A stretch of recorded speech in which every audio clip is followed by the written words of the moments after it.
క్రైస్తులో June 23వ తేదీ 2025. ఈరోజు దేవుని వాక్యం. తన్ను ఆశ్రయించు వారి ఎడల యెహోవా దయాళుడు, తన్ను వెదుకు వారి ఎడల ఆయన దయచూపువాడు. విలాపవాక్యములు 3వ అధ్యాయం 25వ వచనం. ప్రియమైన సహోదరి సహోదరులారా, ఈ వచనం దేవుని స్వభావాన్ని గురించి ఒక కాలాతీత సత్యాన్ని ప్రకటిస్తుంది. ఆయనపై ఆశ పెట్టుకుని ఆయన్ను వెతుకుతున్న వారికి ఆయన దయాళుడు.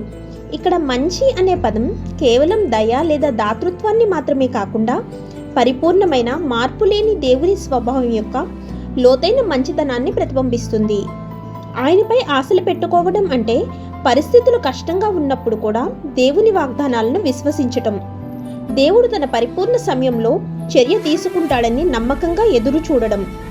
దేవుణ్ణి వెదకటం అంటే ప్రార్థన, ఆరాధన మరియు ఆయన్ని మరింత లోతుగా తెలుసుకోవాలనే కోరిక ద్వారా ఆయన్ను హృదయపూర్వకంగా వెంబడించటం. ఆమేన్. God bless you.